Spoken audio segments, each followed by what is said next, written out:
Distinguished participants, ladies and gentlemen, we are about to begin Plenary 1 session discussing about digital educational transformation.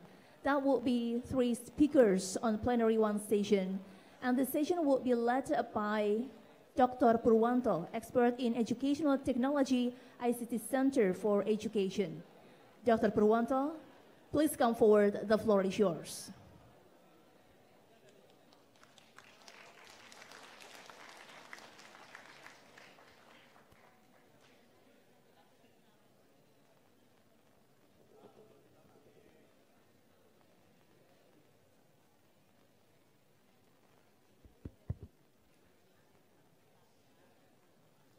Distinguished Symposium participants, ladies and gentlemen, Assalamualaikum warahmatullahi wabarakatuh. Om Santi Santi Om. Good morning. Thanks for being here in the very prestigious opportunity, ISODEL 2018. Big applause for organizing committee.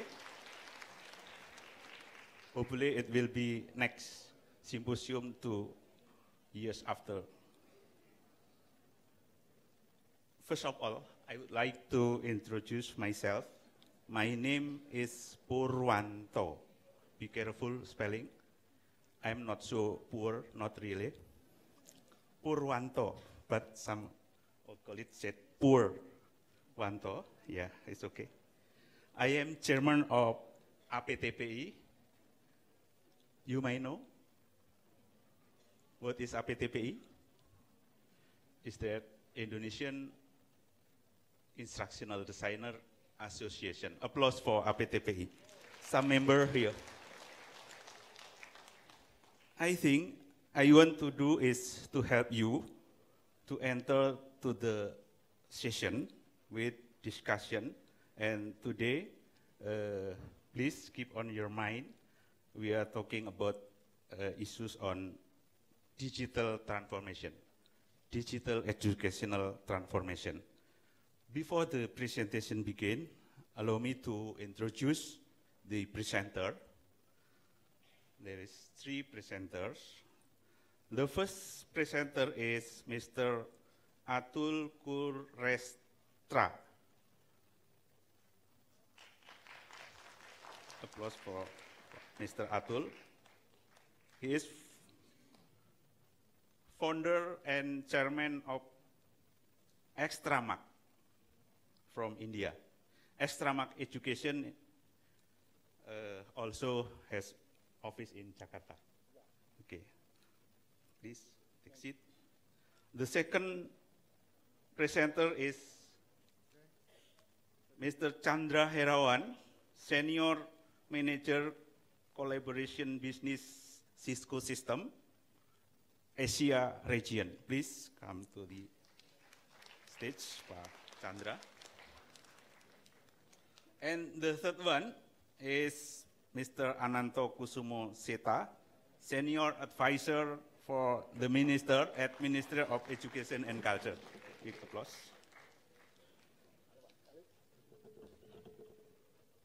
This plenary session will discuss about digital educational transformation in the near future. So many things should be taken as a consideration, and we have 3 gentlemen here with his perspective. In this session, each presenter is given 50 minutes to deliver his opinion or sharing resources or anything.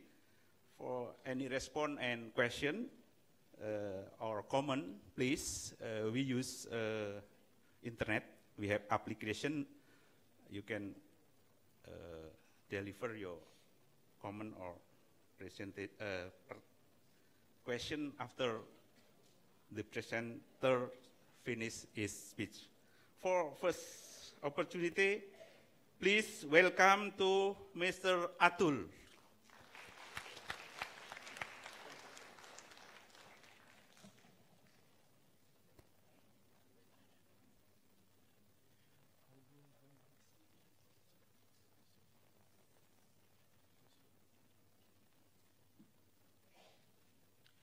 Honorable Senior Advisor for the Ministry of Education, Culture and Republic of Indonesia, Mr. Ananto Kusuma Seta, Director of Information, Communication and Technology Center for Ministry of Education, Culture, Republic of Indonesia, Dr. Gogot,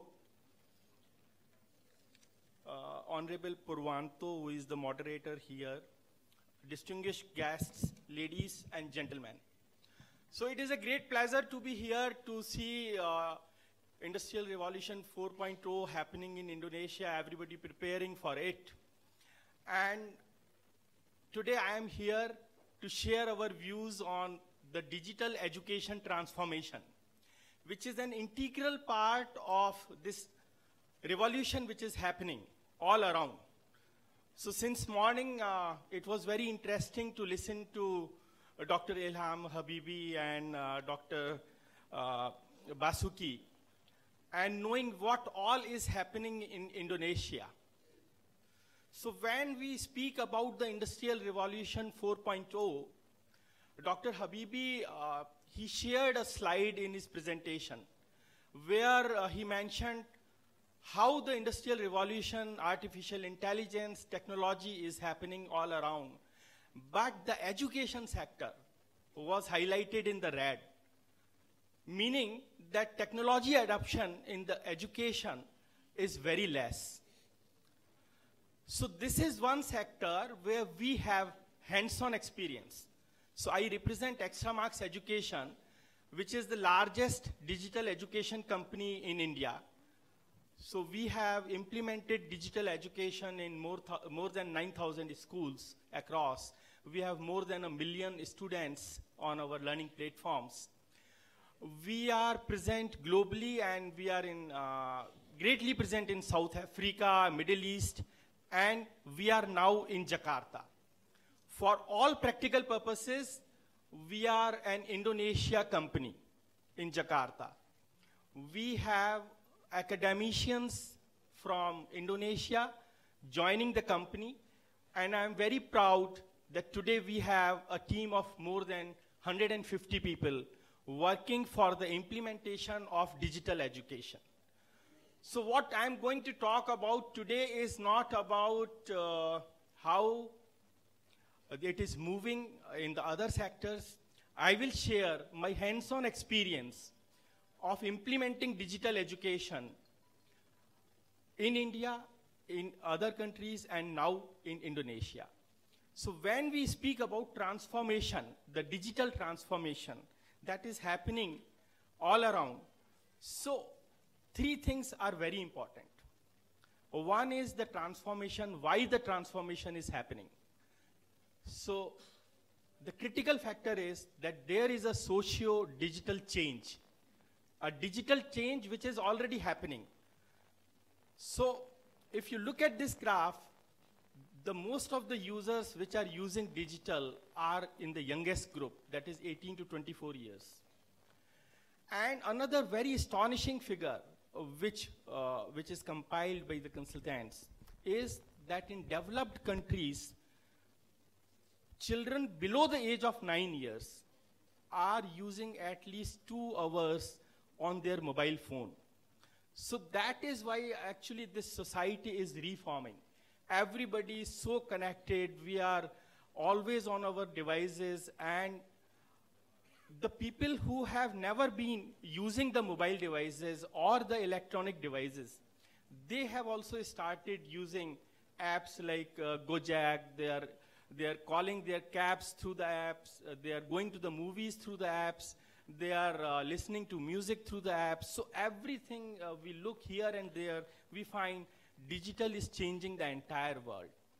And this is how the IoT of the things are looking. So Internet of Things, it is going to touch everybody by 2020. So we are going to have 20 billion devices, and 30% of educational institutions will use artificial intelligence and machine learning. So why this transformation in education is now happening? Because till date, the students were studying through passive content. So that is through books.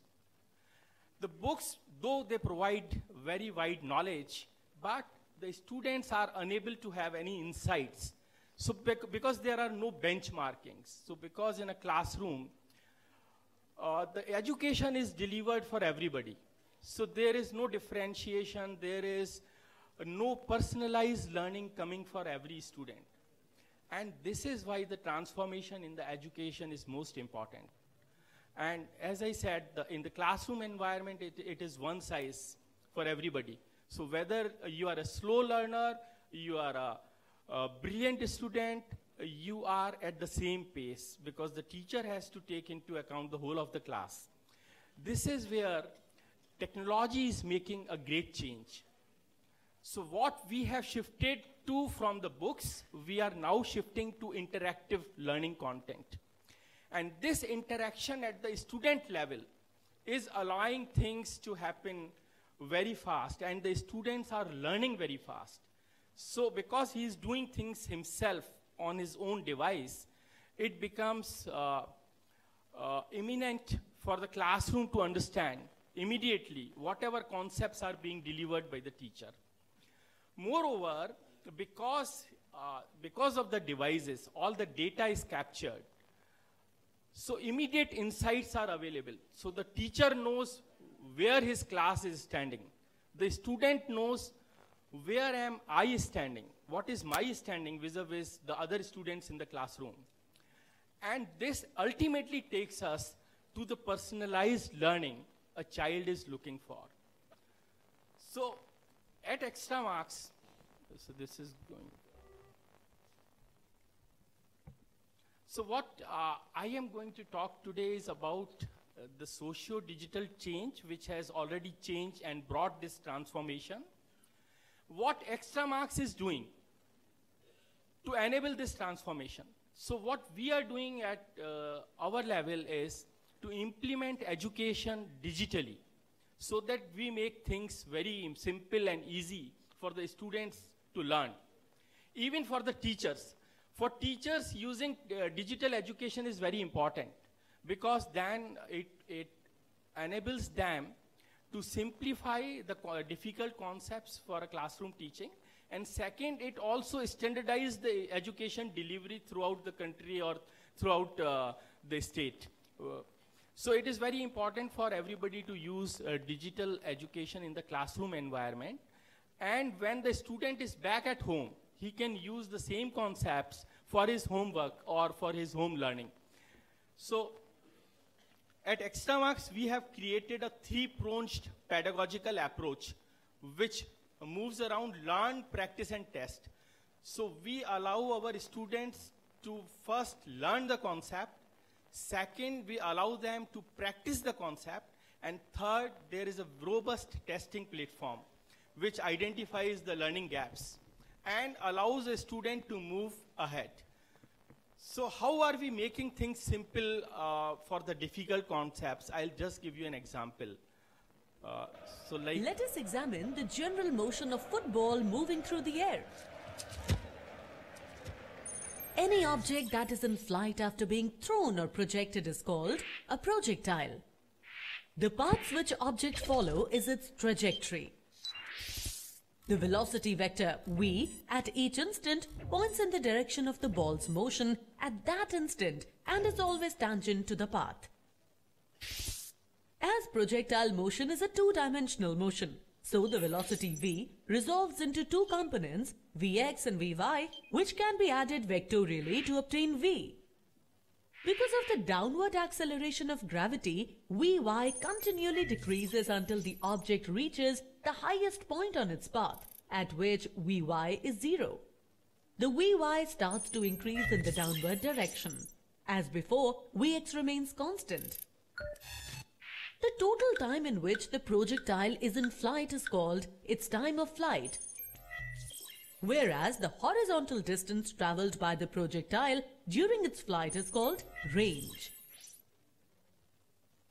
So this is how the difficult concepts are made simple for the senior learners, even for the junior ones. So we have a game-based, We all know about the story-based story of the rabbit and the lion, where the rabbit killed the lion by using his intelligence.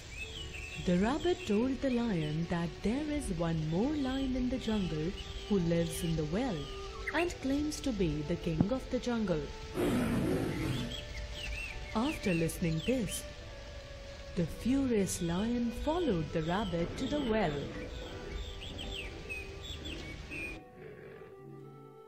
As the lion looked into the well, he thought that there is another lion in the well.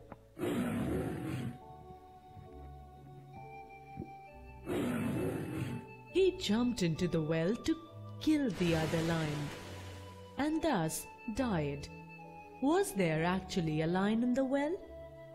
No. The lion saw his own reflection into the well and assumed it to be the other lion. Let us study about reflection in detail.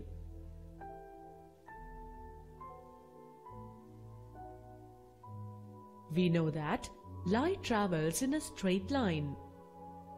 When a polished or shiny surface comes in the path of light, the light changes its path and gets reflected back into the same medium. This phenomenon of change in the path of light back in the same medium is known as reflection.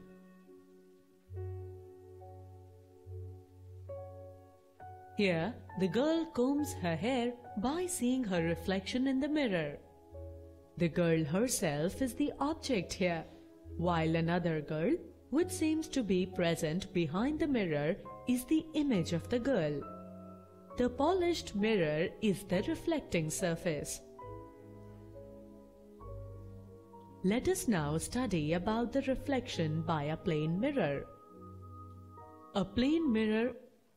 So this is how we make education not only very easy to understand but very interesting for a child to learn.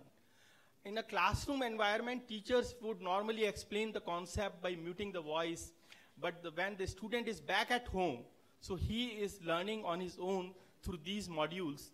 And then once the concepts are understood fully, for the sciences, we have created a virtual experiment environment.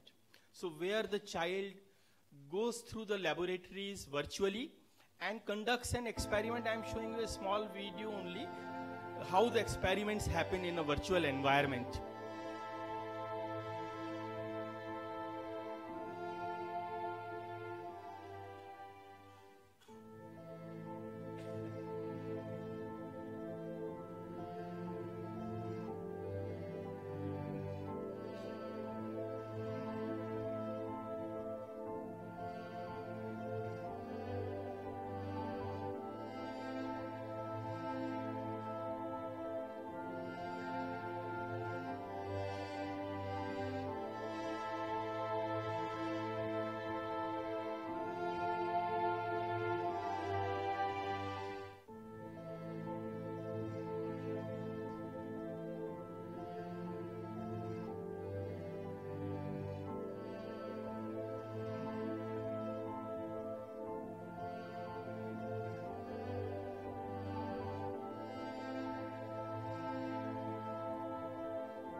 So this is an experiment about detection of sodium. So normally a child, when he is at home, he can virtually do the experiment and learn sciences, very easily sciences, biology and physics.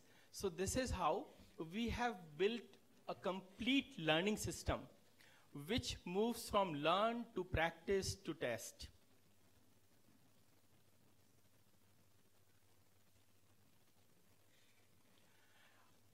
So for the testing, the technology is very important, and it is playing a very important role, because in the technological platforms, we collect all the data. So we know that what are the questions which are not being answered by anybody. What are the questions which are answered by everybody? What are the concepts that are learned very easily? What are the concepts that take a lot of time for students to learn? All this data is analyzed and assimilated, and then we are making them adaptive and progressive. So if you are having students of various kind in your classrooms, So the questions are thrown to them according to their mental ability or according to their understanding of the concepts.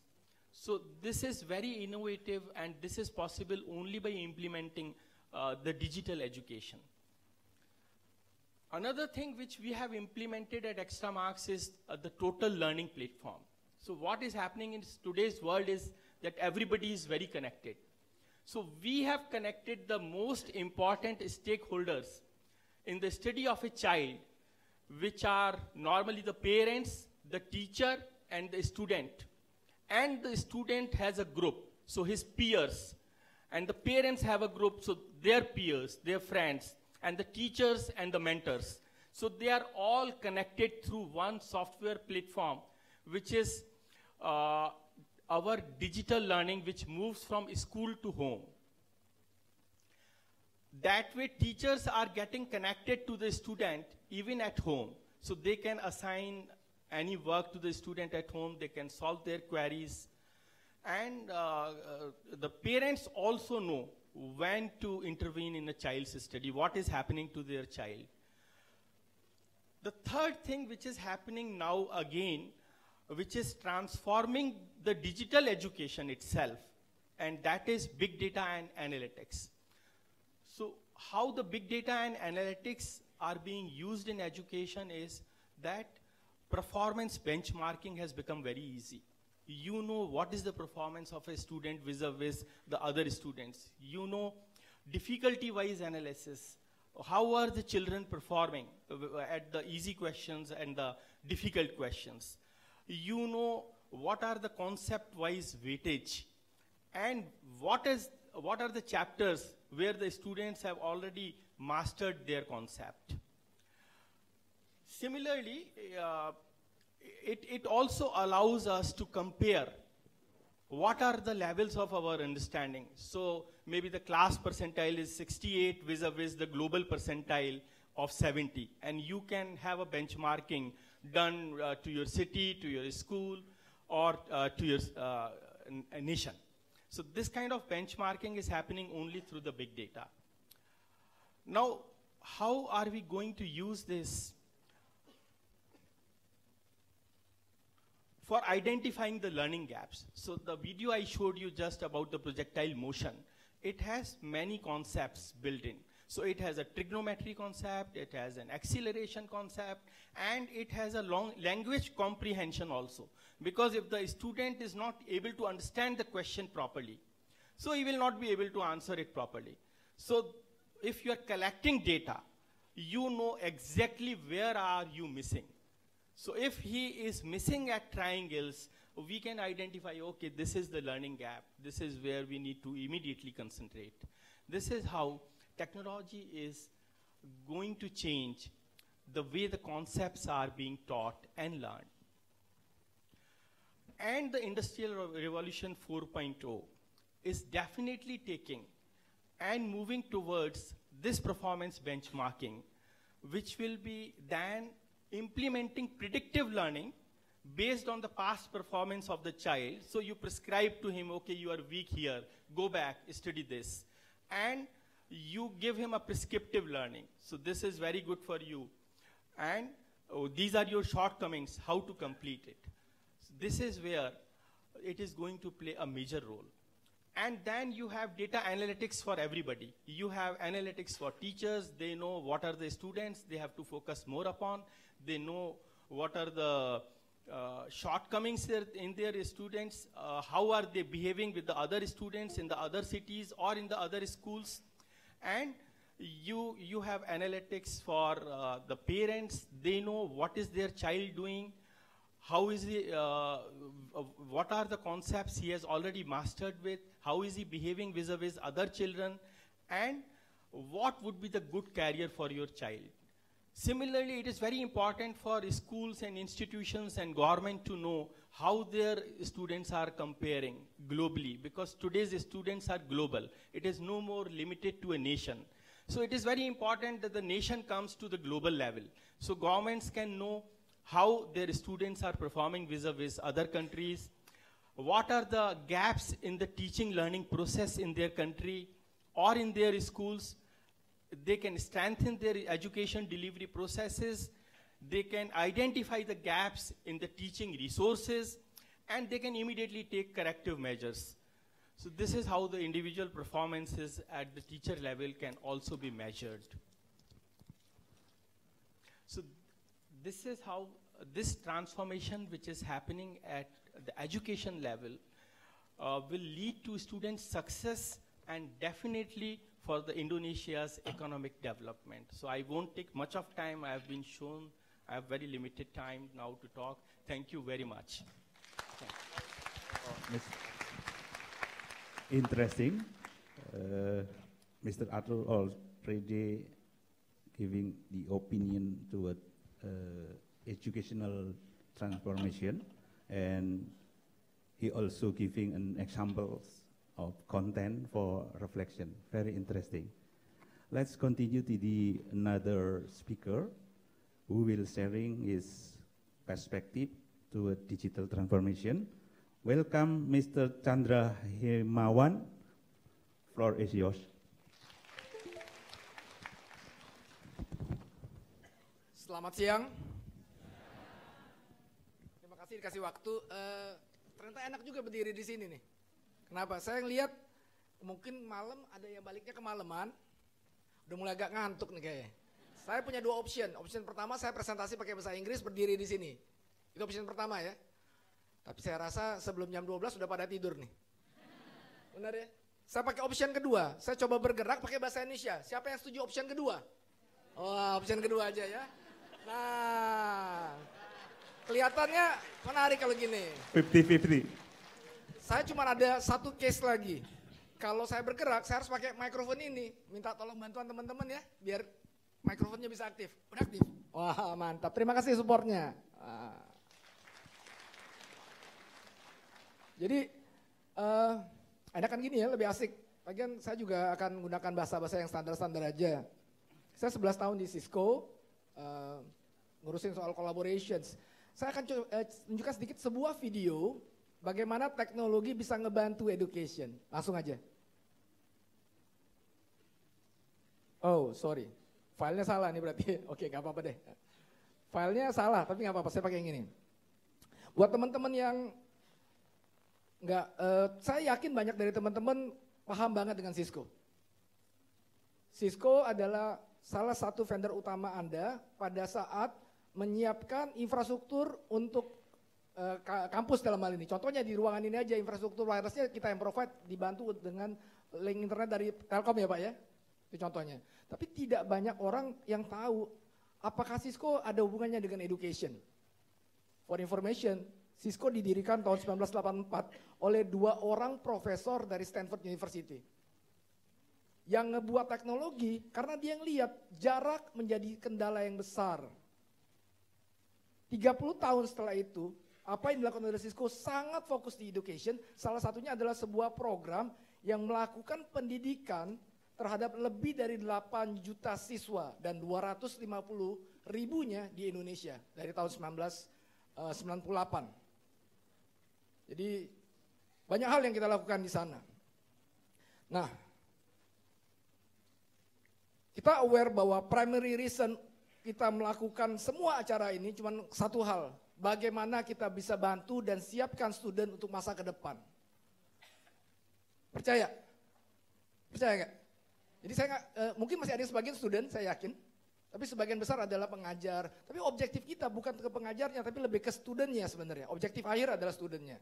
Nah, yang jadi challenge paling utama adalah, seperti dijelaskan oleh pembicara-pembicara sebelumnya, banyak sekali perubahan yang terjadi. Pada saat saya mulai mau sekolah, saya berpikir apakah kira-kira kerjaan yang mau saya achieve nantinya. Kebetulan saya agak sedikit teknikal, jadi saya pikir saya mau jadi insinyur elektro. Kata itu saya ucapkan SD, Pak. For information, SD saya ditanya. Tapi apa yang menarik, pertanyaan yang sama ditanya sekarang dengan anak-anak SD, jawabannya beda. Benar. Ada yang ngikutin berarti ya? Suatu pekerjaan yang pada masa saya masuk SD, nggak ada. Siapa itu?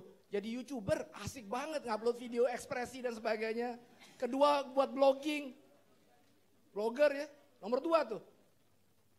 Bayangkan teman-teman yang sekarang SD mencari suatu pekerjaan yang mungkin tidak ada sebelumnya. Dan kita nggak bisa lihat apa yang terjadi dalam waktu 15 tahun ke depan.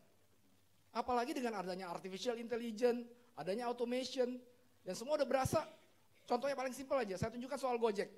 Ojek bukan hal yang baru, ojek hal yang lama. Tapi ada yang pernah berpikir mereka bisa jadi super Gojek saat ini? Semua dasarnya adalah teknologi. Semua dasarnya adalah komputer dan data skill. Tapi untuk menjadi sopir Gojek, Anda tidak akan bisa lakukan kalau Anda tidak bisa pakai smartphone. Benar gak? Mertua saya tidak bisa pakai smartphone, Mbak. Beruntung dia tidak harus jadi sopir Gojek. Karena basic foundation-nya dia harus paham dulu. Ini yang kita lihat. Dan kalau kita biarkan teman-teman yang baru masuk SD sekarang dan berpikir kira-kira apa yang akan dia lakukan dalam waktu 15-20 tahun ke depan, kita harus bekali mereka. Itu yang paling penting. Tapi bekal dari berhubungan dengan komputer dan data skill itu nggak cukup. Itu membuat foundation, itu wajib. Yang paling penting adalah membuat skill set-nya, sesuatu yang tidak bisa digantikan oleh automation. Sesuatu yang berada, yang hanya bisa diberikan oleh teman-teman dalam ruangan ini, pengajar kepada siswanya. Itu yang paling penting. Jadi dengan human touch tersebut, hal itu bisa kita achieve. Nah, tapi tentu saja perlu kita sepakat bahwa bagaimana kita achieve ke sana. Teman-teman yang lain sudah menjelaskan banyak hal, saya nggak akan memberikan terlalu banyak. Tapi teknologi menjadi salah satu faktor, karena untuk mengachieve hal tersebut, kalau teknologinya nggak ada, susah. Bagi student, saya mau belajar dari mana saja. Bagi pengajar, saya punya challenge. Contohnya hari ini, seharusnya 2 orang presenternya. Tapi teman saya, Lansford, tidak bisa hadir. Karena ada aktivitas kelas yang harus dilakukan di tempat yang berbeda. Itu jadi challenge juga. Tiap orang punya objektif yang berbeda-beda. Dan objektif akhirnya sama, tapi jalannya beda-beda kan. Nah ini jadi kendala. Nah ini kendala yang kita lihat terjadi tidak hanya di Indonesia, tapi di education secara umum. Dari situlah kita coba menyusun, kira-kira apa yang harus kita lakukan. Banyak sekali. Teman saya nanti, Pak Yopan, di session siang kurang lebih jam 11 akan ngomongin dari ujung ke ujung. Waktunya panjang, kurang lebih 1 jam. Saya cuma dikasih waktunya sedikit ya.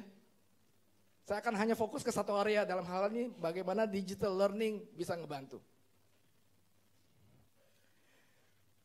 Proses belajar adalah sebuah proses yang tidak hanya terjadi di satu lokasi saja. Zaman dulu waktu saya sekolah, belajar saya hanya satu tempat Pak, namanya kelas. Tapi sekarang tidak hanya kelas, mau di kelas, mau di jalan, dimanapun, itu semua belajar. Bahkan tadi teman-teman yang lain juga bilang bahwa dari aplikasi self-learning proses itu bisa ada. Jadi proses learning tidak hanya berada di kelas, tapi tentu saja berada dari berbagai macam lokasi, dan tentu itulah tidak device-nya jadi satu. Makanya Cisco bilang, saya harus nyiptain beberapa teknologi yang mungkin disesuaikan dengan kelasnya. Contohnya yang ada di sebelah kiri ini, sebuah layar yang merangkap conference jarak jauh, audio, video, whiteboarding, semua jadi satu kesatuan. Ini contohnya aja. Jadi banyak sekali teknologi yang lain, ada kelas yang bentuknya berbeda, tentu beda-beda. Hall seperti ini tentu saja tidak cukup layar seperti ini, mungkin layar yang lebih besar dan sebagainya, itu yang kami lakukan. Kita lihat teknologi menjadi salah satu faktor, karena eksekusi ada di sana. Hanya dengan teknologi yang tepat, kita bisa berikan delivery solusi yang tepat. Kualitas suara yang bagus dan sebagainya. Nah, itu dari segi hardware. Dari segi software-nya sendiri, proses belajar itu tidak hanya pada saat kelas, tapi sebelum di kelas ada persiapannya, setelah kelas juga ada diskusi antar tim dan sebagainya, bagaimana cara make sure kita bisa submit untuk ujian dengan bagus kalau kita nggak belajar bareng-bareng. Nah, itu prosesnya. Artificial intelligence jadi salah satu komponen di sana. Ini adalah sebuah aplikasi yang platform yang digunakan oleh teman-teman sekalian. Saya lihat sepertiga dari teman-teman di sini sudah sangat familiar dengan Webex Meeting. Sudah pakai sehari-hari. Nah, Webex Meeting ini bagus sekali pada saat kelas itu terjadi. Tapi tentu saja, bagaimana sebelum kelas dan setelah kelas, tentu ada tools yang diperlukan untuk itu. Teman-teman saya lihat, terima kasih sudah mulai banyak yang nanya di dalam Teams yang dibuat untuk acara ini. Mulai diskusi, sudah download dan sebagainya. Terus pakai, cuma jangan hanya acara ini saja, coba acara ke depannya. Untuk internal. Anyway, yang Bapak download itu free. Ya. Tampilan videonya juga baik dalam hal ini. Nah, itu yang kita akan lakukan. Untuk itu saya akan ngajak Profesor Dr. Lansford, PhD, untuk join. Mungkin bisa di switch ke beliau. Hello everyone, how are you, Chandra? Oh, I'm fine, thank you. You can start now. Thank you. Thank you very much. Well, everyone, I know that Chandra has done an excellent job of walking you through what some of the technologies are. Welcome to the other side of the world, where it is still Sunday night here at about 10:15, and happy Monday afternoon to you all at this point. My name is Dr. Ford, and what I do for Cisco is I teach. Now, who do I teach? I teach faculty members. Some of them are higher ed faculty members. Some of them are K-12 faculty members. Some of them are corporate trainers, and they are from all over the world. In fact, last week I worked with folks from Australia to New Zealand to Israel to Toronto and all across North America. But you know, the greatest part of my job is not getting to work with all those folks. It's getting to work with those folks from where I love to be. You are attached to my public school in Southeast Oklahoma, where I teach classes. In fact, I was unable to join you all right now live in Indonesia because we have a performance on Wednesday of this week, and I am the choir director. So I teach singing, and we dance and do choreography. So that's why I couldn't be there. Looking forward to coming at some point. I'm actually in a town, as you can see from Google Earth, that has only this many streets in it, totally. There are this many stoplights in my town. Now, the reason I'm sharing that with you is because regardless of where you find yourself inside your country, your students should always have access to a world-class education. Chandra asked me to come in this morning, your time, this evening, my time, to spend just a couple of minutes and walk you through how the tools he just shared with you work in my environment. Now, I will say this. I've got a lot of information to cover in a short amount of time, but what I'd love to do is, if you're interested in continuing the conversation after we're done, if you would talk to Chandra, he will invite you, as he said, it doesn't cost any money, into this tool right here. This is called WebEx Teams. And the way I use WebEx Teams is with my students to be able to have large group classes, small group projects, and individual assistance. In fact, if you'll look inside this thing called a space, you'll see that I have put a couple of pictures in here. And this is one of those pictures. This particular picture is of our advanced placement chemistry class. Now, if I have the name correctly, I think it was Atul was talking about some of the science projects that software is teaching students at an individual level. We also use some softwares, but we bring in remote live scientists to work with our students as well. In this particular class, you see a university professor joining our chemistry lab class as our students are working on their lab projects from his iPhone at his house. The students all have their Chromebooks with them, and they see him, they hear him, and they are using this very tool as a part of being able to annotate or write, as Chandra was saying, with whiteboards back and forth. As they work out their mathematics, he is able to see all of their math problems at once and correct them. He is about 110 kilometers away from us one way. And he's joining our class from his home on his cell phone. So we use this tool every day for teaching and learning. Now, I don't have any better way to show you how this actually works other than to have Chandra and I actually do this together. So I don't know who's operating the camera there, but if you would show me Chandra in front of this amazing board, that would be awesome so I can see him over there. All right, so what we're going to do is Chandra and I are going to work together to actually create a drawing of my wife's classroom. And I did not talk to Chandra about this at all. I just I'm going to start showing this to him, and then I'm going to have him label a few things. So Chandra, here we go. I'm going to draw 5 big circles up here. 1, 2, 3, 4, 5. Would you please label those with a pen tool? So just number them 1, 2, 3, 4, and 5. 1, You can just, 2, there you go. 3, 4. Maybe for 5 I change color. Excellent. That would be great. Super. Now, on my end, I'm going to draw some chairs. Chandra, I'm going to use these little L's to represent chairs. If you'll put some chairs around tables 3 and 4, that would be awesome as well. I'm going to put some chairs around tables 1, 2, and 5 here. So if you'll draw some chairs around your tables too, that would be great. Okay, I will. Definitely. Thank you. Now, while Chandra is doing that, I'm going to actually change colors one more time and draw some devices. Here's a very bad drawing of a laptop. Here's an iPad. Here's a smartphone. And here's another laptop. Chandra, would you draw some devices around these tables for your students as well? Also, computers. There we go. Perfect. Perfect. Now, what we have drawn out is basically the layout for my wife's classroom. And we're going to go in there. It's on the other side of a door right there. When we walk in, you're going to see a screen here, and you're going to see another screen right there, and there's a camera right here in the middle, okay? This is a Cisco tool called a room kit. Now, our students are allowed to use not only their laptops, but provided they have access to a smartphone, they're able to use that as well. So what I'm going to do is I'm going to attempt anyway to call straightway into here via my phone, and I'm going to mute the audio on my room, and the picture you will see from me is me actually walking into my wife's classroom. So here we go. Let's do this real quick.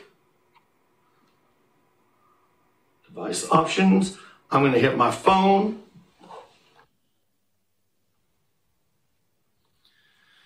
All right. Now, here we are on my smartphone, and I am joining actually from the phone here in my office, and you can now see me. So what I'm going to do is we're going to go over to this door right here, and we're going to go inside my wife's classroom. Now, pay close attention to the monitors when I open the door. Here we go. So there are the monitors on the other side of the classroom. Just like Chandra helped me draw, there are 1, 2, 3, 4, 5 tables. The monitors are coming to life.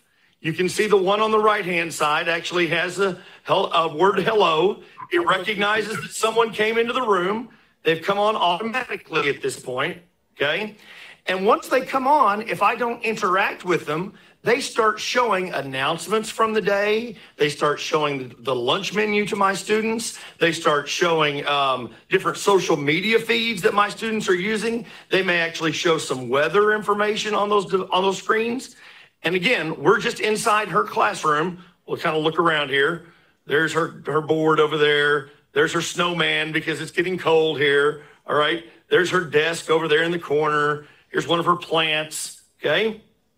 But now that we've come in here, you can see there's an amazing camera right up there at the top, and it's telling me the temperature. So if I want to use that camera instead of my cell phone, I'm going to go right down here to my panel.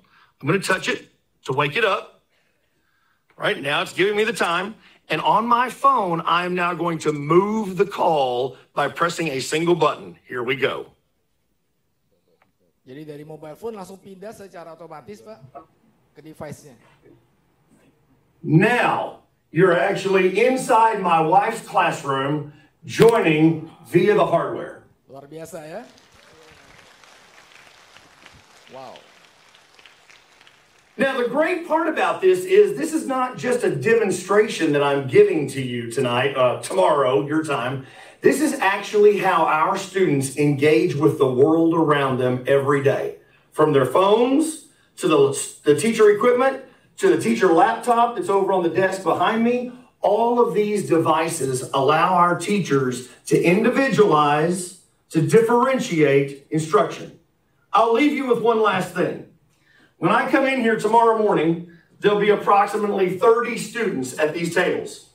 When I stick my head in that door and say, what class are you taking?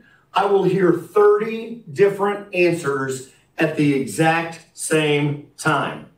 Because each of the students that's in here is not in the same class. To the point that was made earlier, they're all in different classes. They have their headphones on. The camera on their Chromebooks is allowing them to see their remote instructors, allowing them to hear their remote instructors, allowing them to work at their own pace. So much to the point that our valedictorian last year graduated from high school on Friday night, and then he graduated with his associate's degree from college the very next Saturday night.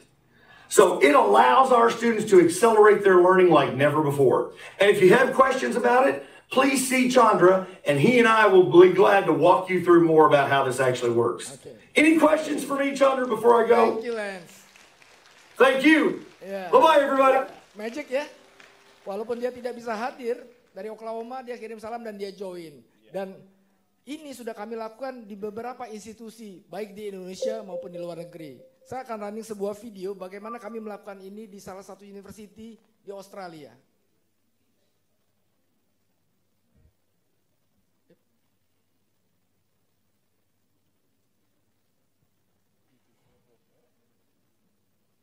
Bisa diklik mungkin.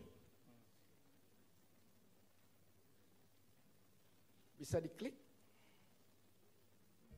Ya. Audio. I'm Ian Callahan. I'm the Chief Operating Officer of Curtin University. The face of education is changing in a variety of ways, and it's being driven by students. Becoming informed about public affairs. Because they're growing up in different contexts to what universities were created. And universities have traditionally done the things that universities do for hundreds of years, whereas students are demanding things anywhere, anytime.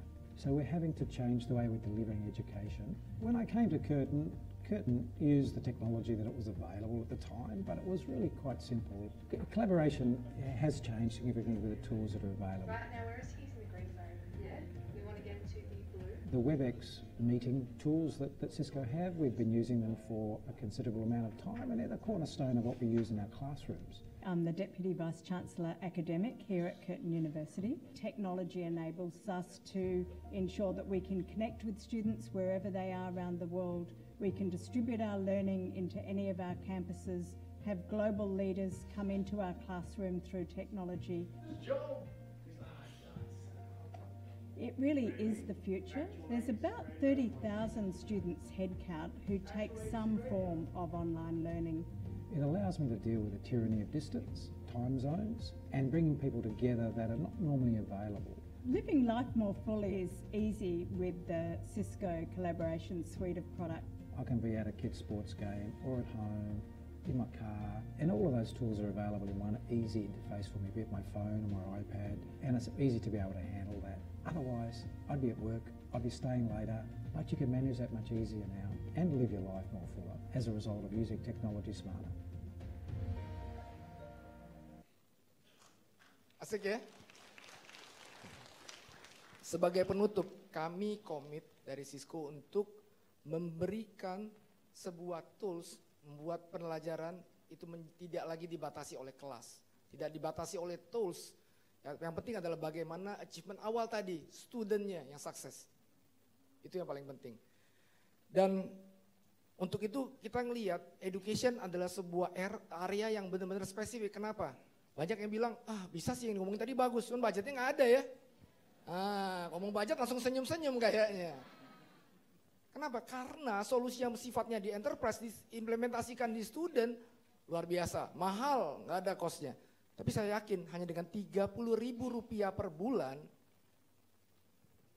setiap dosen akan bisa melakukan hal tersebut di mana studennya dapat fasilitas itu secara gratis. Dari software yang hari ini Bapak dan Ibu mungkin sudah download, tapi mau yang lebih identified, lebih bagus lagi bisa cuma 3 lokasi tapi multiple lokasi, itu ada biaya dan nggak mahal dalam hal ini. Nah kalau mau pakai device dan sebagainya juga ada additional yang selama ini mungkin ada additional costing bulanannya, ini juga nggak ada, gratis tinggal siapin aja hardware-nya. Nah ini komitmen dari Cisco, tapi saya ada limitasi dikit nih, per hari ini promosi ini approval-nya sampai pertengahan tahun aja. Nah itu dia challenge-nya ya. Jadi kalau misal teman-teman bisa membuktikan bahwa improvement ada terjadi dari efisiensi student yang dilakukan, ada costingnya, kita akan mungkin bisa perpanjang tahun depan, nggak masalah. Saya tolong dibantu juga ya. Bagian daripada pengembangan kami ke depan, kita juga ingin membuat hal yang sifatnya sangat lokal. Seperti saya jelaskan, dari 250.000 siswa lokal, kita banyak memberikan program untuk menambahkan kemampuan network akademi di dalamnya dengan NetAkap dari tahun 98. Saya ada cerita dari salah satu dari mereka, namanya Dandi. Kebetulan ini teman-teman yang gak jauh dari sini, dari Malang. Dan ada video menarik bagaimana pengalaman Dandi sendiri dengan Net Academy.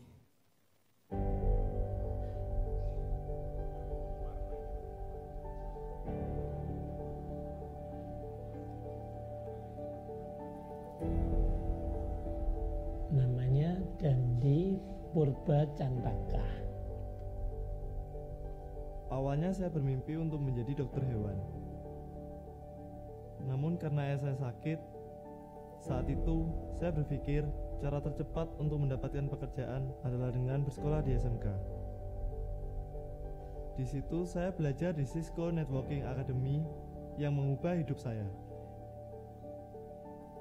Ya karena saya sakit itu dan anaknya Dandi sendiri kepingin segera bekerja karena ibunya cari uang sendiri.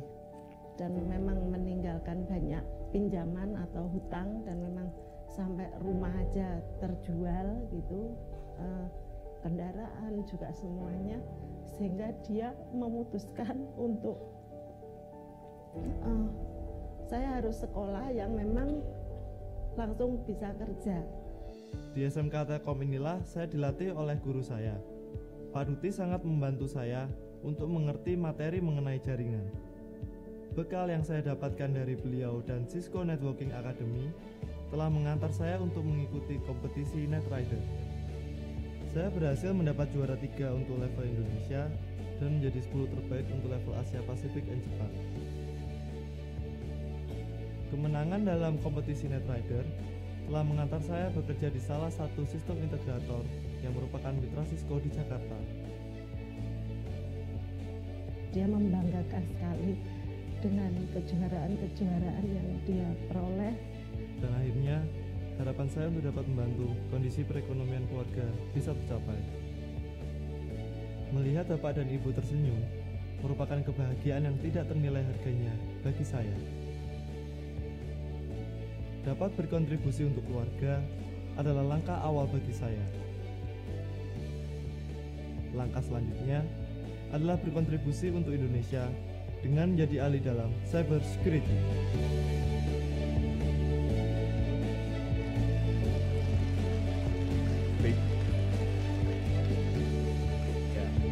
Thank you.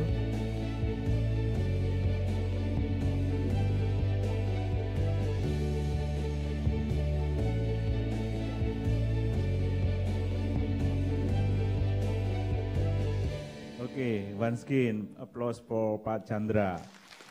He already showed the advance of technology and its potential uses for educational purposes. But there is something missing, Pak Chandra. Dr. Ford mentioned about his wife, but no picture, yeah? Okay, distinguished Symposium participant, ladies and gentlemen, we have one speaker, Pak Ananta. Welcome for Mr. Ananta. Floor is yours.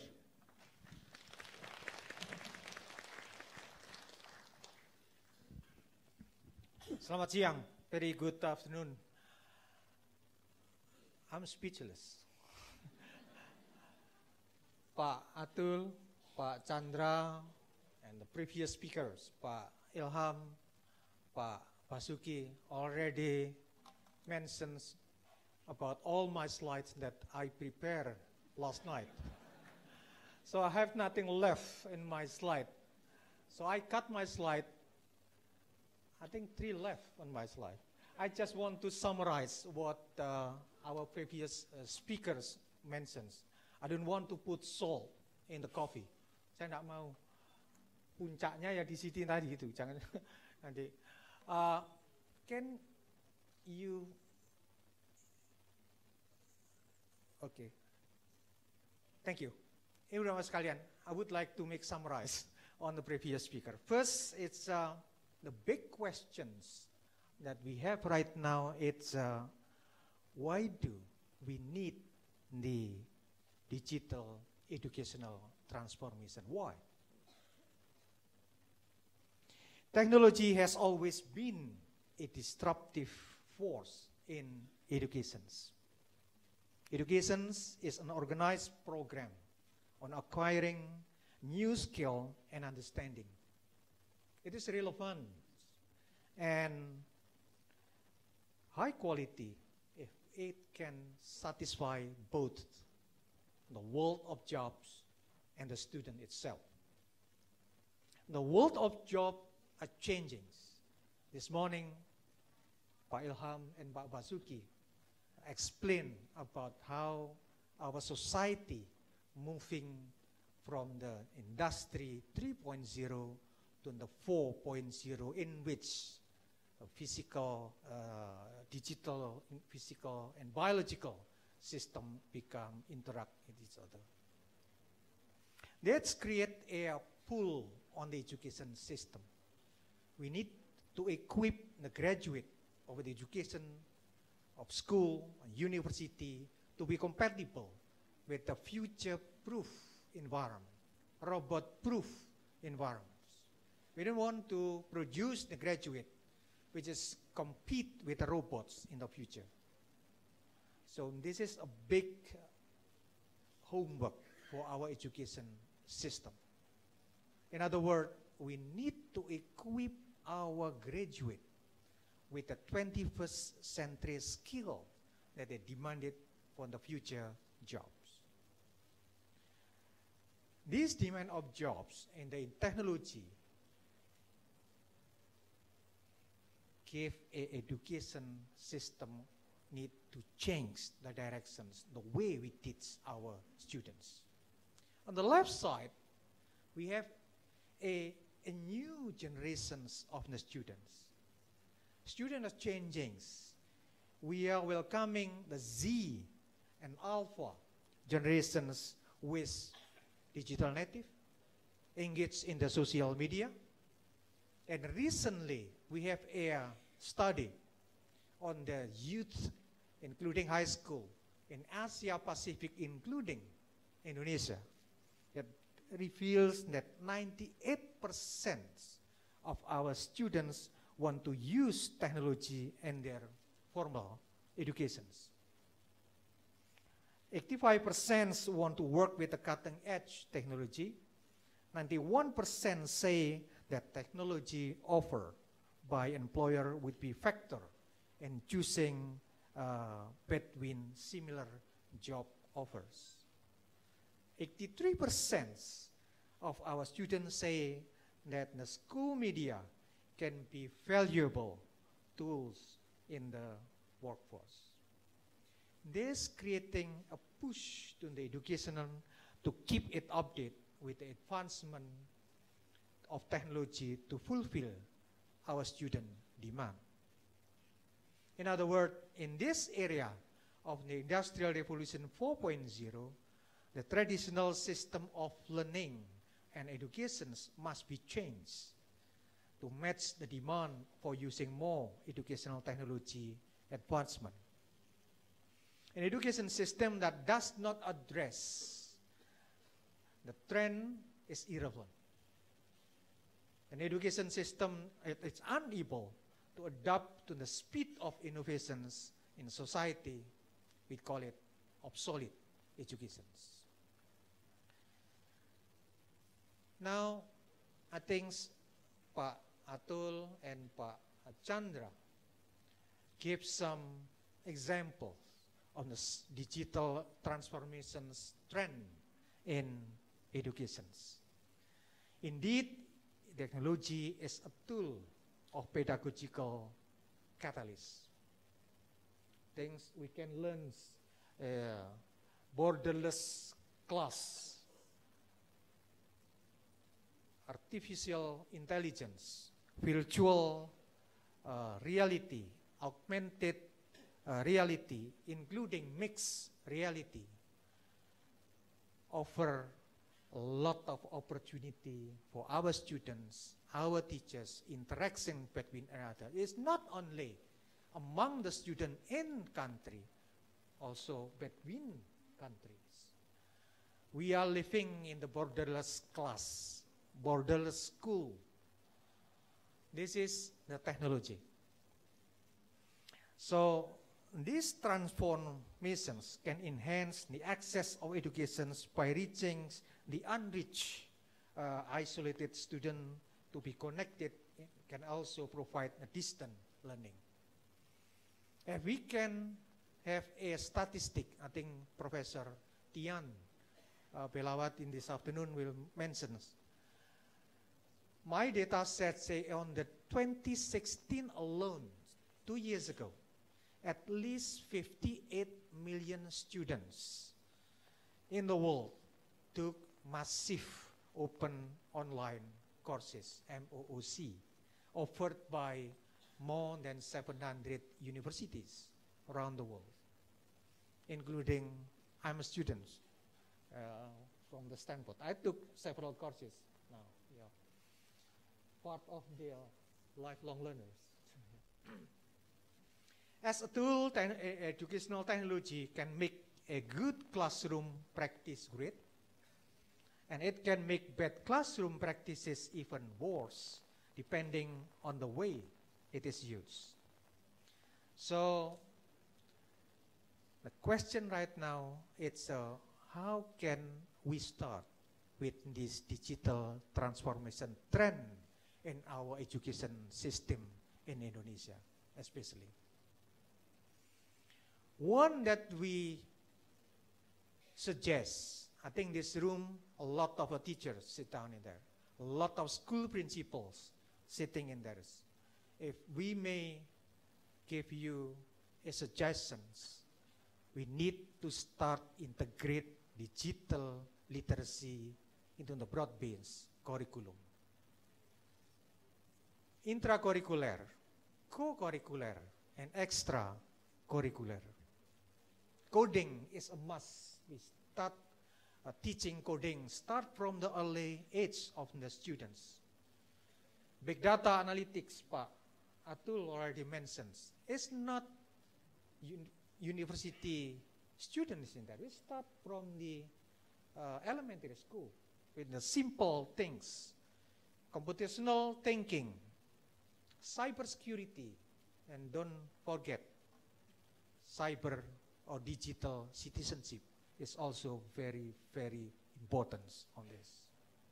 We need to utilize the potential of digital and e-learning technology and accessible ICT in the teaching and learning activities to increase and learning outcome to blended learning, project-based learning, inquiry-based learning, start from the early child.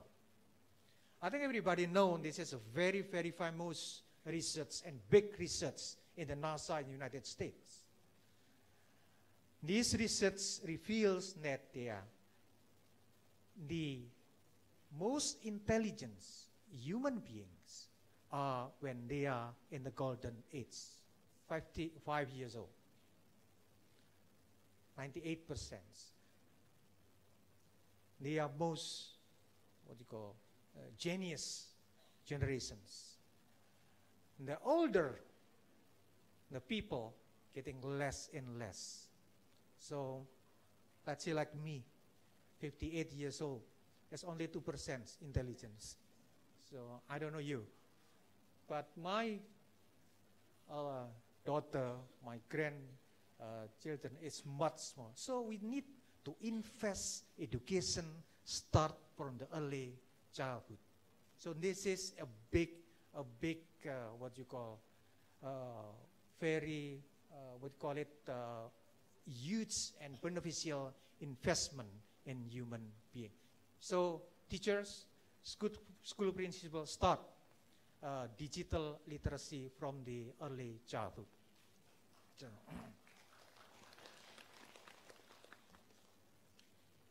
Last slide. Study by OECD shown that well-implemented technology combined with the excellent teaching practices can have great positive impact on student outcome. But increased number of computer that used in the school had negative correlations with student reading scores. It is clear that technology can amplify great teaching, but technology cannot replace poor teachings. Education in the Industrial Revolution 4.0 need to focus not just on educational technology and understanding what technology can do, but also on what it cannot do.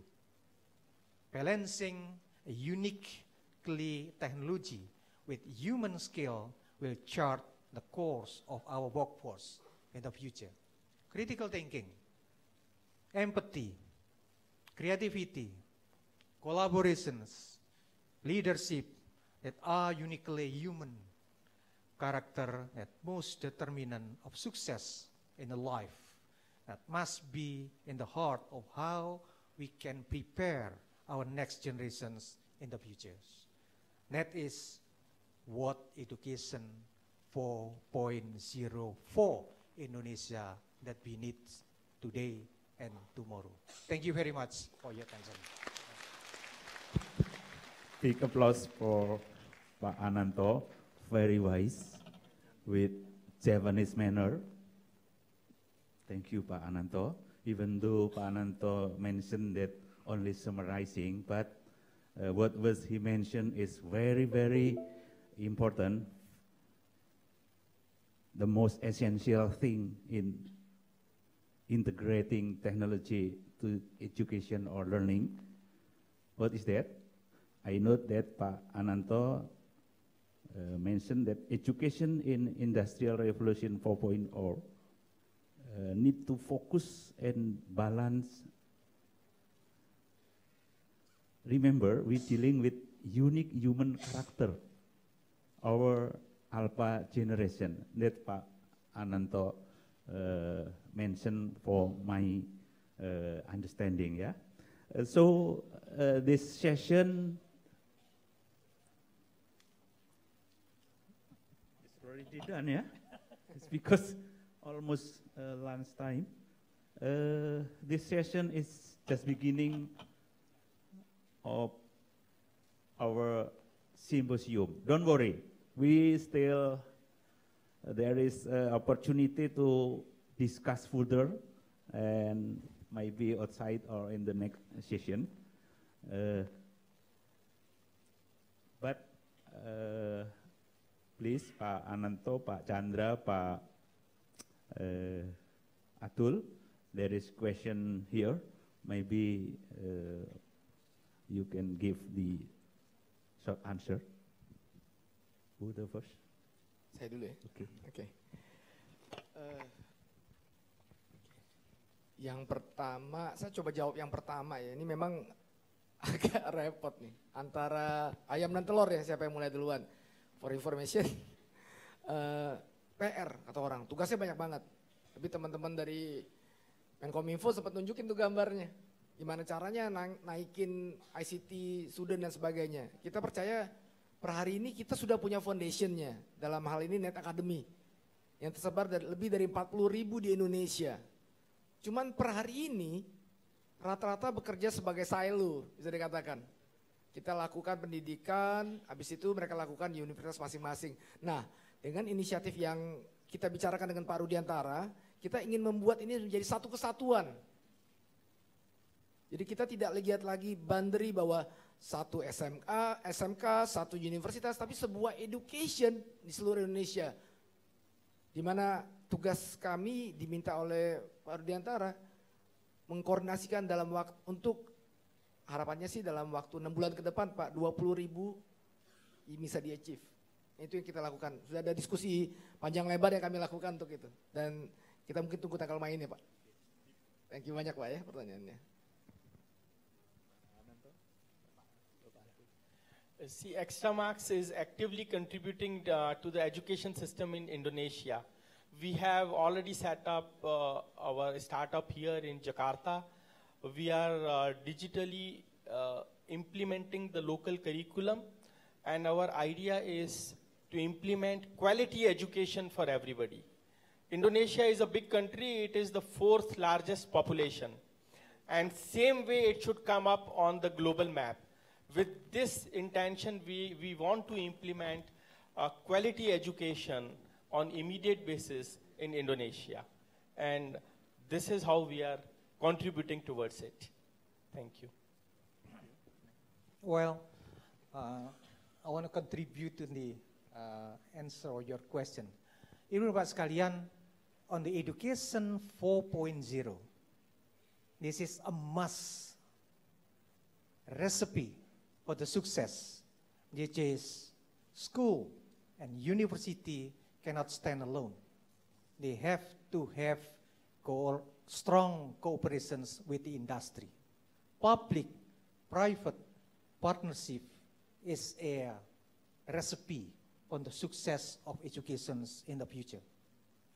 It's not the school-driven skill, but school company-driven skill, which is the recipe on the success.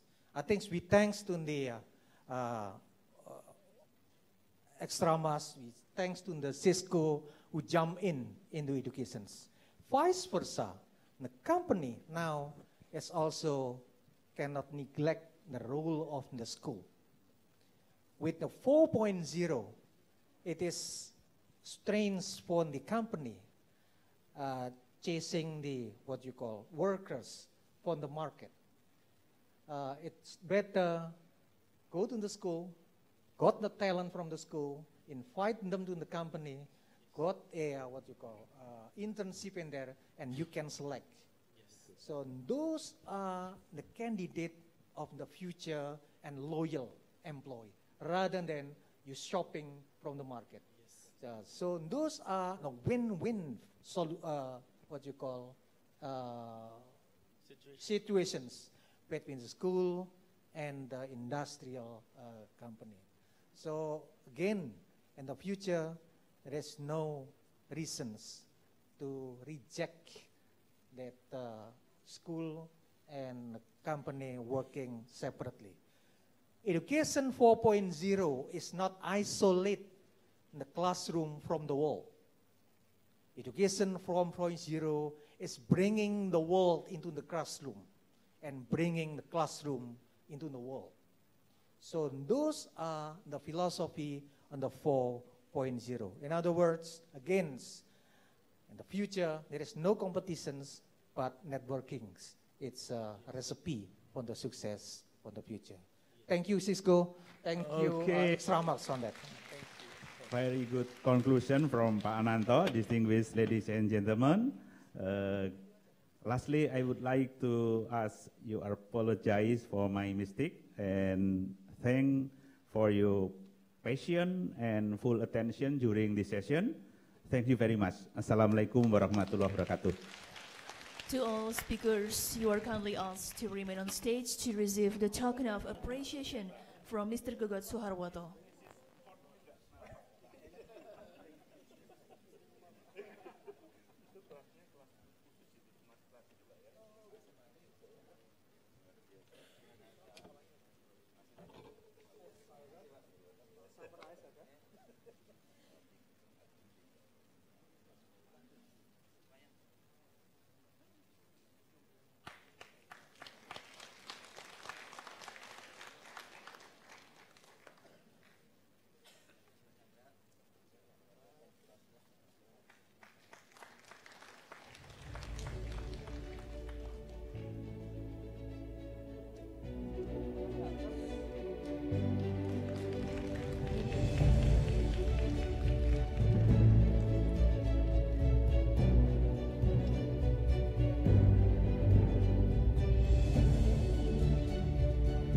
Thank you very much indeed. You may return to your seat.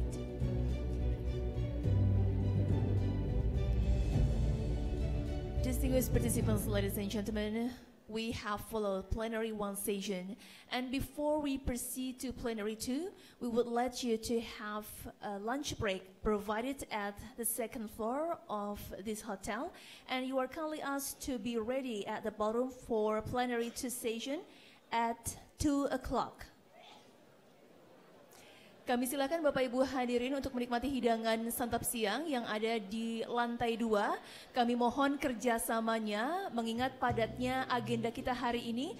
Kami mohon untuk bisa kembali ke ruangan ini pada pukul 1.45 atau jam 2 kurang seperempat. Kami silakan Bapak Ibu untuk menuju lantai 2 dan menikmati makan siang di sana. Kami mohon kerjasamanya untuk on time dan kembali ke ruangan ini